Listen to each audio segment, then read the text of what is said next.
Hello বন্ধুরা, সবাই কেমন আছো? আশা করি সবাই ভালো আছো। ভালো থাকতে হবে, নিজের যত্ন নিতে হবে। আজকে আমি যেটা বলতে এসেছি সেটা হচ্ছে, আজকাল আমি বিভিন্ন পডকাস্ট দেখছি এবং ইউটিউবে বিভিন্ন চ্যানেল দেখছি এগ ফ্রিজিং। তুমি যদি তোমার ডিম্বাণুটাকে ফ্রিজ করে রাখো, তুমি তাহলে পরে যখন চাইবে তুমি মা হতে পারবে সেই ডিম্বাণু থেকে। তোমার এখন কেরিয়ার গড়তে হবে, এখন আগে নিজেকে এস্টাবলিশড করতে হবে, এখন তোমার অনেক টাইম আছে। তুমি এগটা জাস্ট ফ্রিজ করে রাখো, যে কোনো আইভিএফ সেন্টারে গিয়ে সেটা থেকে তুমি পরে যখন ইচ্ছা বাচ্চা নিতে পারবে। কিন্তু এইটা আমি জানি না কেন এত ফেমাস হচ্ছে এই ডায়লগগুলো। এটা কিন্তু সত্যি নয়। হ্যাঁ, প্রিয়াঙ্কা চোপড়া পেরেছে বলেই সাধারণ মানুষ পারবে তা নয়। প্রথমত হচ্ছে, তুমি যদি 20-22 বছর বয়সে তোমার এগটা ফ্রিজ করো, তাহলে তবুও সেটা থেকে বাচ্চা হওয়ার সম্ভাবনা আছে।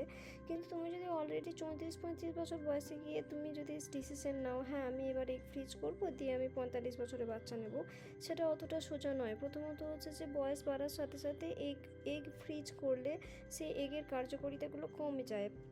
আর প্রথমত হচ্ছে আরেকটা জিনিস হচ্ছে যে, এগ ফ্রিজ করার পরে যখন সেটা থেকে বাচ্চা নেওয়ার জন্য তুমি চেষ্টা করতে যাবে, ফ্রিজিং প্রসেস থেকে সেটাকে যখন গলানো হবে, তখন ওর ডিএনএগুলোর কার্যকারিতা কমে যাবে। ওর রাইবোনিউক্লিক অ্যাসিড, ওর ডিরাক্সিরাইবোনিউক্লিক অ্যাসিড, এগের ভেতরে যে ডিএনএগুলো আছে তার মোটিলিটি সমস্ত কিছু কমে যাবে, এবং সেই এগ ফ্রিজ করা এগ থেকে বাচ্চা হওয়ার সম্ভাবনা অনেক কম, মাত্র 19%, 19% চান্স থাকে। তো তুমি কি সেরকম গাড়ির জন্য ইন্স্যুরেন্স কিনবে, যে গাড়িটা তুমি জানো অ্যাক্সিডেন্ট করলে তোমার মাত্র 19% চান্স সেখান থেকে পয়সা পাওয়ার? না, তা তো নিশ্চয়ই নয়। মাত্র 19%, 100%-এর মধ্যে 19% চান্স হচ্ছে ওই ফ্রিজ করা এগ থেকে তোমার বাচ্চা হওয়ার সম্ভাবনা। বাকি পুরোটাই হচ্ছে না হওয়ার চান্স। তাহলে ওটা একটা জুয়া খেলার মতন। তো এগ ফ্রিজিং করলেই তোমার যে সেখান থেকে বাচ্চা হবে, সেটা একদম ভুল ধারণা। সেটাই আমি জাস্ট বলতে চাইছি। সবসময় আমি বলবো, তুমি যখন আইভিএফ করছো না, সবসময় ফ্রেশ সাইকেল করো। এগ ফ্রিজ করে সেই এগ ফ্রিজ করা এগের থেকে বাচ্চা হওয়ার সম্ভাবনা অনেক কম হয়। কেন কি, ফ্রিজ করা এগগুলোকে যখন গলানো হয়, প্রথমত হচ্ছে 34-35 বছর বয়সে গিয়ে এগ ফ্রিজ করার কোনো মানে হয় না। দ্বিতীয়ত হচ্ছে যে, যদি এগ ফ্রিজ করাও হয়, সেই ফ্রিজ করা এগগুলোকে যখন প্রসেসডভাবে গলানো হয়, সেখান থেকে সেটাকে সেখানে স্পাম ঢুকিয়ে সেটাকে ফার্টিলাইজ করানোর চেষ্টা হয়। সেই ফ্রিজ থেকে যখন গলে, তখন ওই এগেটার কার্যকারিতা অনেক কমে যায়, ডিম্বাণুটার কার্যকারিতা অনেক কমে যায়। তো egg freezing is not a solution at all. আমি জানি না কেন এখন এত পডকাস্ট এত ফেমাস হচ্ছে। হ্যাঁ, আমি বলবো যে এগ ফ্রিজ করো, তুমি তাহলে 20 বছর বয়সে তোমাকে এগ ফ্রিজ করতে হবে। 30 বছরের উপরে গিয়ে এগ ফ্রিজ করার কোনো মানে হয় না, এটাই আমার বক্তব্য।